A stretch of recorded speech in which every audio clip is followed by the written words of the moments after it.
Hello friend, स्वागत है आपका अपने यूट्यूब चैनल जे एग्जाम में।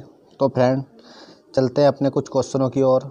आज से हमने अपनी सीरीज़ शुरू कर दी है 5 क्वेश्चनों की। ठीक है, तो आप पढ़ रहे देखना, और वीडियो पसंद आए तो प्लीज़ वीडियो को लाइक शेयर सब्सक्राइब करना ना भूलें।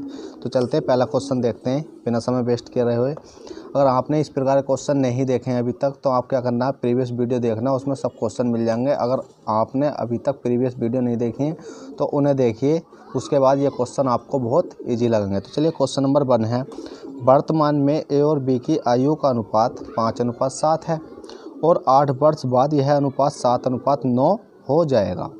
ए और बी वर्तमान आयु ज्ञात करो। ए और बी की वर्तमान आयु ज्ञात करो। की छूट गया, यहाँ कोई दिक्कत नहीं है। ए और बी की वर्तमान आयु ज्ञात करो। तो आपको इस प्रकार के सवालों को करना क्या है, तो देखिएगा, आप वर्तमान लिख लो पहले। ठीक है, वर्तमान चाहे ऊपर आए, इस प्रकार के सवाल मैंने काफ़ी करा दिए हैं। बस आपको क्या प्रीवियस वीडियो देख लेनी है, जिससे कि आपके समझ में आ जाएंगे। ये क्वेश्चन मैंने कुछ अलग लिए हैं। तो ठीक है, वर्तमान में क्या दे रखा है, ए और बी। ठीक है, वर्तमान में दे रखा हमें ए और क्या दे रखा है, बी। ठीक है, ए और बी की आयु का अनुपात 5:7 है, तो हम ले लेते हैं कितना, 5:7। 5:7 ले लिया हमने। उसके बाद में बात करेंगे और 8 वर्ष बाद। अब 8 वर्ष बाद की बात आ रही है, तो 8 वर्ष हम कहाँ जाएंगे, नीचे जाएंगे। तो 8 वर्ष बाद हमने 8 यहाँ ले लिया। ठीक है, 8 वर्ष बाद की बात कही जिनने, तो 8 वर्ष बाद यह अनुपात 7:9 हो जाएगा। ठीक है, 7 अनुपात कितना हो जाएगा, 9। तो हमने ले लिया 7:9 हो गया। अब इसमें कहा क्या गया है, हो जाएगा ए और बी की वर्तमान आयु ज्ञात करो। अब ए और बी की वर्तमान आयु ज्ञात करो। ठीक है, तो हमें पहले करना क्या होता है, इसमें अंतर देखते हैं हम। इस प्रकार के सवालों में हमारा 8 तो ये है, तो ये तो हमारा कंपलसरी रहता है, ये 8 वर्ष बाद है। अगर 8 वर्ष पहले होता, 8 वर्ष बाद होता, तो 8 दूनी 16 हो जाता। इस प्रकार के सवाल मैंने करा दिए हैं, आप देख सकते हो इससे पहले। अब तो क्या है, मैं प्रैक्टिस के तौर पर एक एक क्वेश्चन लेता हुआ चल लिया हूँ, तो जिससे कि आपको समझ में आ जाए। तो अब देखिएगा, इनका अंतर देखिए कितना है, 2 का। 7 में से 5 गए, कितने बचे, 2। और 9 में से 7 गए, कितने बचे, 2। अब हमें पता है 2 का अंतर है। जब 2 का अंतर है तो 2 बराबर हमें कितना दे रखा, 8 दे रखा है। 2 बराबर कितना दे रखा, 8। अब 2 बराबर 8 दे रखा, तो 1 बराबर जब हम निकालेंगे तो कितना आ जाएगा, 2 से डिवाइड करेंगे, 2 चौक 8, तो 1 बराबर कितना आएगा हमारा, 4 आएगा। जब 1 बराबर 4 आ गया है निकल कर हमारा, सिंपली 1 बराबर 4 आया कहाँ से, देखिए, जैसे 2 बराबर हमें दे रखा कितना, 8। 2 बराबर 8 दे रखा, तो 1 बराबर जब निकालते हैं तो 8 बटे कितना ले जाते हैं, 2। तो 2 चौक 8 हो जाता है। तो 1 बराबर कितना जाएगा है, 4 यहाँ आ गया, 2 चौक 8, तो 4 यहाँ आ गया। 1 बराबर कितना आ गया, 4। तो जब भी हमें क्या करना है, 1 की अगर हमारे पास वैल्यू निकल जाती है तो ऐसा समझ लो जैसे कि आपका क्वेश्चन काफ़ी सॉल्व हो चुका है। उसके बाद हमें करना क्या है, तो हमें दे रखा तो वर्तमान आयु ज्ञात करो। वर्तमान कौन सी है, ये वाली है, 5:7 किसकी, ए और बी की, दोनों की निकलवानी है। तो हमने क्या लिखना, वर्तमान लिख लेना है। ठीक है, वर्तमान लिख लिया, और हमने लिख लिया 5, और अनुपात कितना है, 7। किसका है ये, ए, और ये क्या हुई है, बी। अब 5 में मल्टीप्लाई किसकी कर देनी है, 4 की, और 7 में मल्टीप्लाई कर देनी है 4 की। तो 5 चौक कितना हो जाएगा, ये हो जाएगा आपका 20, और 7 चौक कितना हो जाएगा, 28। तो दोनों की आयु कितनी आ गई है, 20 और 28। ये आपका आंसर है। जल्दी से नोट कीजिए, बहुत सिंपल सवाल था। फिर चलेंगे नेक्स्ट क्वेश्चन की ओर। इसी प्रकार का हमने एक सवाल और लिया है, अगर आपको समझ में नहीं आया तो उस सवाल में आपको आसानी से समझ में आ जाएगा। तो चलिए नेक्स्ट क्वेश्चन देखते हैं। देखिए, नेक्स्ट क्वेश्चन है, आपको दिख रहा होगा काफ़ी अच्छे से, कि वर्तमान में ए और बी की आयु का अनुपात 8:5 है। ठीक है, वर्तमान में ए और बी की आयु का अनुपात कितना दे रखा है, 8:5 दे रखा है। तो वर्तमान में दे रखा है इसमें। ठीक है, काय में दे रखा है, वर्तमान में। तो हमें क्या करना, पहले मैंने बताया था आपको, वर्तमान लिख लो। ठीक है, वर्तमान, जब वर्तमान लिख लोगे, और किसका है, ए और बी का। ठीक है, ए और बी का है, आयु का अनुपात 8:5। आप लिख लीजिए 8:5। ठीक है, 8:5 आ गया, और 12 वर्ष पूर्व। अब इनने क्या कहा है, 12 वर्ष पूर्व, और पहले वाले क्वेश्चन में आप देख सकते हो, इसमें कहा था 8 वर्ष बाद। ठीक है, 8 वर्ष बाद कहा था, तो हमने नीचे गए थे। अब 12 वर्ष पूर्व का मतलब है पहले, तो 12 वर्ष पूर्व हम ऊपर जाएंगे। ठीक है, 12 वर्ष पूर्व, तो 12 वर्ष पूर्व चले जाओ आप, तो 12 कहाँ कर दियो, 12 लिखने के बाद 12 वर्ष हम पूर्व चले गए। तो 12 वर्ष पूर्व कितना हो जाता, अंतर अनुपात हो जाता 5 अनुपात कितना हो गया हमारा, 2। ठीक है, 5:2 हो गया। अब उसके बाद में अब आपका क्वेश्चन सॉल्व करने को रह गया। ठीक है, क्या रह गया, देखिए 12 वर्ष पूर्व अनुपात 5:2 हो जाता है। ए और बी की वर्तमान आयु, वर्तमान मतलब 8 और 5 में हमें निकालनी है कितनी जोड़नी है कि वर्तमान आयु बन जाए। तो हमें पता, हम अंतर देखेंगे 8, 5, 3 का अंतर है। ठीक है, अंतर देखा हमने कितने का अंतर है, 3 का अंतर है। और इसमें देखेंगे 5 और 2 में कितने का अंतर है, 3 का अंतर है। तो 3 बराबर हमें वैल्यू तो दे रखी है, कितनी दे रखी है, 12। 3 बराबर हमें वैल्यू दे रखी है कितनी, 12। जब 3 बराबर 12 वैल्यू दे रखी है तो एक का मान निकाल लेंगे हम। तो एक बराबर निकालेंगे 3 चौक 12। अभी निकालनी सिखाई थी मैंने, जैसे 3 बराबर कितना हो गया, 12। एक बराबर निकालेंगे तो 12 बटे में कितना ले जाएंगे, 3। 3 चौक 12। तो एक बराबर हमारी कितनी आ गई, 4। तो एक बराबर हमारी कितनी निकल कर आ चुकी है, 4 वैल्यू निकल कर आ चुकी है। अब हमसे जिसकी पूछी है 12 वर्ष पूर्व का पूछा है तो निकाल सकते हैं, 12 वर्ष बाद का पूछा तो निकाल सकते हैं, और वर्तमान का पूछा है तो निकाल सकते हैं। हमसे पूछा ए और बी की वर्तमान आयु, तो वर्तमान आयु कौन सी है, 8 और 5 है। तो हम लिख लेंगे वर्तमान। ठीक है, वर्तमान लिखने के बाद ए और बी की कितनी दे रखी है इस टाइम, 8:5 दे रखी है। 8:5 में क्या कर लेना, 4 का मल्टीप्लाई कर देना है। 4 का मल्टीप्लाई यहाँ कर दो, 4 का यहाँ कर दो। ठीक है, 5 चौक कितनी हो जाएगी, 20 हो जाएगी। 8 चौक कितनी हो जाएगी, 32 हो जाएगी। ठीक है, 5 चौक 20, 8 चौक 32, और यही आपके दोनों आंसर है। जल्दी से नोट कीजिए, देखिए बहुत सिंपल सवाल था ये भी।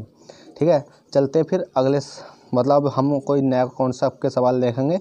तो चलिए अगला सवाल देखते हैं। तो देखिए ये कॉन्सेप्ट थोड़ा सा अलग है, जो आपने सीखा भी होगा और मैंने सिखाया भी है। अगर आपने, मैं इसलिए बोलता हूँ कि अगर आपने अभी तक प्रीवियस वीडियो नहीं देखी है ना, तो प्रीवियस वीडियो देख लोगे तो आपके सब डाउट क्लियर हो जाएंगे और आप इन सवालों को आसानी से करना सीख जाओगे। तो चलिएगा क्वेश्चन पढ़िएगा। एक मैदान में कुछ मुर्गे और कुछ बकरे हैं। ठीक है, एक मैदान में कुछ मुर्गे हैं और क्या हैं, कुछ बकरे हैं। ठीक है, कुल मिलाकर 77 सिर हैं। ठीक है, काय पर किस प्रकार के आधारित सवाल है ये, सिर और पैरों पर आधारित सवाल है, जो कि आपका हर एग्जाम में एक न एक क्वेश्चन तो आपको मिल ही जाएगा इस प्रकार का देखने को। तो इसमें कहा गया कि एक मैदान में कुछ मुर्गे और कुछ बकरे हैं। ठीक है, कुल मिलाकर 77 सिर हैं और 224 पैर हैं। तो उस मैदान में मुर्गों की संख्या कितनी है। जब भी आपको ये इस प्रकार का सवाल आ जाए तो आपको कुछ नहीं करना, तो एक कलम क्या लिख लेना, आपको सिर लिख लेना। ठीक है, एक कलम लिख लेना सिर। इसकी इतनी शॉर्ट ट्रिक बताऊंगा कि आप सोचोगे कि बहुत ही आसान से। ठीक है, एक कलम सिर लिख लो, एक कलम लिख लो आप पैर। एक कलम सिर लिखा, एक कलम पैर लिखा। उसके बाद आपको यहाँ देखना है कि मेन पॉइंट आपका क्या है। इसमें कहा गया है कि 244 पैर हैं, तो उस मैदान में मुर्गों की संख्या कितनी है। तो जो मुर्गों की संख्या ना, ये वाली मुर्गों की संख्या, ठीक है, मुर्गों की संख्या पूछी गई है। तो हमेशा याद रखना, मुर्गों की संख्या छोड़ने के बाद यहाँ जौन सी दूसरा कैटेगरी, मतलब दूसरा व्यक्ति होगा या कोई भी जानवर है, जैसे इसमें एक मैदान में कुछ मुर्गे और कुछ बकरे हैं, तो जो मुर्गे हैं ना, मुर्गों के पैर नहीं लेने हमें। ठीक है, यहाँ सिर देखो कितने हैं, सिर एक मैदान में कुछ मुर्गे और कुछ बकरे हैं, कुल मिलाकर 77 सिर हैं। तो हमने क्या काम करा, 77 सिर ले ले। ठीक है, 77 सिर ले ले। अब हमें जो पैर लेने हैं ना पैर, तो पैर हमें ये वाले नहीं लेने मुर्गों के, हमें इसके अपोजिट लेने हैं। जैसे मुर्गे हैं तो यहाँ बकरे। ठीक है, क्या दिख रखा है आपको, बकरे हैं, तो आपको क्या लेने हैं, बकरे के पैर लेने हैं। ठीक है, काय के पैर लेने हैं, बकरे के। तो बकरे के पैर कितने होते हैं, बकरे के पैर होते हैं कितने, 4। इस क्वेश्चन में आपको सब डाउट क्लियर हो जाएंगे। देखिएगा, आपको क्या लिखना है, एक कलम सिर लिखना है, एक कलम लिखना पैर।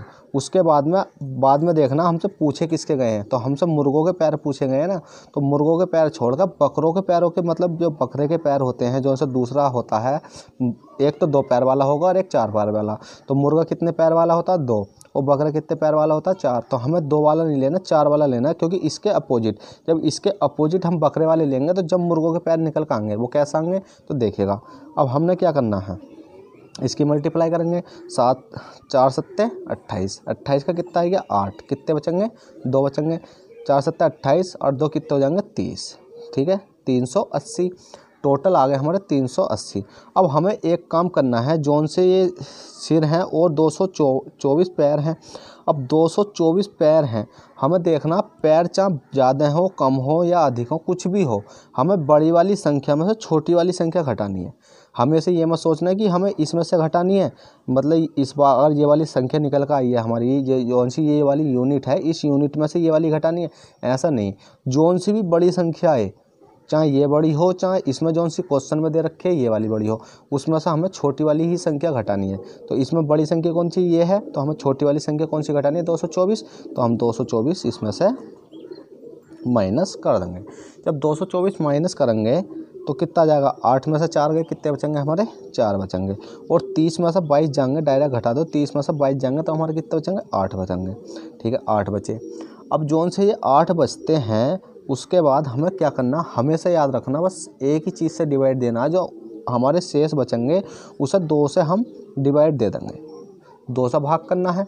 जब हम इसको 2 से भाग करेंगे तो कितना आ जाएगा हमारा, ये आ जाएगा हमारा 42। कैसा आ जाएगा, 2 चौका 8, 2 दूनी 4, डायरेक्ट 42 आएगा, 42 दूनी 84।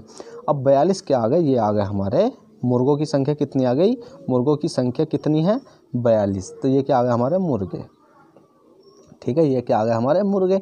अब आप सोच रहे होगे कि ये मुर्गे तो आ गए, अब हम सोचने लगे कि इस क्वेश्चन में एक क्वेश्चन और बना देता हूँ। अभी तो हमसे क्या पूछा, मुर्गों की संख्या। अब हम क्वेश्चन को मुर्गों की संख्या छोड़ कर आप कहो बकरों की संख्या। अब जैसे कि इस क्वेश्चन में दूसरा क्वेश्चन बना लो कि एक मैदान में कुछ मुर्गे और कुछ बकरे हैं, कुल मिलाकर 77 सिर हैं और 224 पैर हैं।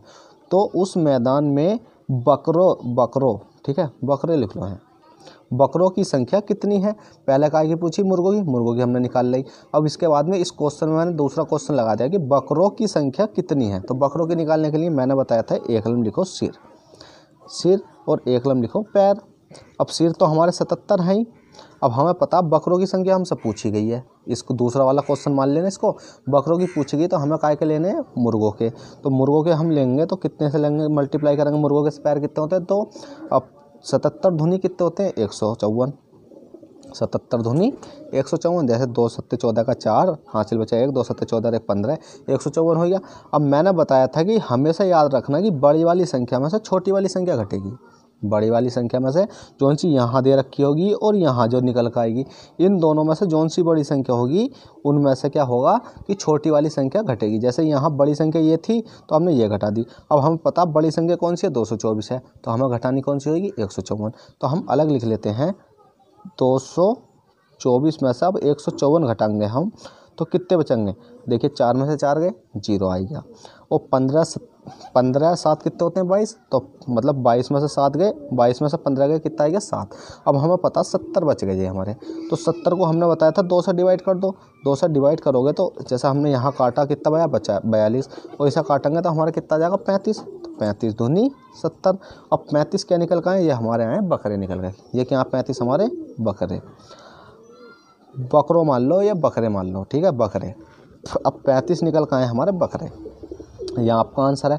अब आप सोच रहे होगे कि सर एक क्वेश्चन में 2 क्वेश्चन बना दे, चलो अच्छी बात है और हमें समझ में भी आएगा, ठीक है। अब सोच रहे होगे कि 77 सिर आ भी रहे हैं इन दोनों को मिलाकर या नहीं, तो आप देख सकते हो कि अगर इन दोनों को मिलाकर 77 सिर बैठ जाएं आपके तो आपका क्वेश्चन बिल्कुल राइट है, कोई भी उसे गलत करने वाला नहीं है।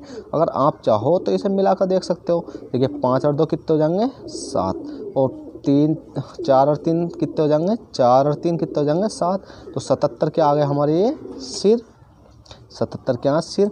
बताइए कहीं क्वेश्चन गलत लगा, नहीं लगा। अगर आप चाहो तो मैं इसका एक बार रिपीट कर देता हूँ। जैसे कि इसमें दे रखा है एक मैदान में कुछ मुर्गे और कुछ बकरे हैं, कुल मिलाकर 77 सिर हैं और 224 पैर हैं। तो उस मैदान में मुर्गों की संख्या हमसे क्या पूछी गई है, मुर्गों की संख्या कितनी है। तो हमें मुर्गे निकालने, तो मुर्गे निकालने के लिए हमेशा याद रखना मुर्गों के पैर नहीं लेते, हम काय के लेते हैं बकरों के लेते हैं। जो दूसरी वाली संख्या होती है ना, मुर्गों की जगह यहाँ कुत्ते होते, गाय होती, भैंस होती, तो उसके अपोजिट लेते हैं। जो भी संख्या होती है 2 पैर वाले होते हैं, 1 4 पैर वाले। अगर हमसे 2 पैर वाले पूछे गए हैं, 2 पैर वाले पूछा गया जैसे मुर्गा, तो हमें क्या लेने 4 पैर वाले लेने, यहाँ 4 पैर वाले लिखने। अगर हमसे यहाँ देखे, यहाँ क्या पूछा गया, बकरों की संख्या पूछी गई थी, तो हमने क्या काम करा है, यहाँ मुर्गों की संख्या ली है। उसके बाद निकालने के बाद हमारे टोटल सिर कितने बैठे 77, हमारे 77 ही सिर थे। तो हमारा राइट आंसर आ चुका है। तो बताइए अगर ये क्वेश्चन किसी को समझ में नहीं आया हो तो आपको क्या करना है, जो मैंने प्रीवियस वीडियो बना रखी है मुर्गे और सिर पर आधारित क्वेश्चन, ठीक है, आप उसे जाकर देख सकते हो। कहाँ पड़ी है, प्ले लिस्ट में पड़ी होगी। तो फ्रेंड आशा करता हूँ कि आप लोगों को वीडियो पसंद आई होगी। अगर वीडियो पसंद आई हो तो प्लीज़ वीडियो को लाइक कर देना। अगर चैनल पर फर्स्ट टाइम हो तो चैनल को सब्सक्राइब करके बेल बटन दबा लेना। तो फ्रेंड इस वीडियो में इतना ही, फिर मिलेंगे आपसे नेक्स्ट वीडियो में नेक्स्ट क्वेश्चनों के साथ। जब तक के लिए बाय।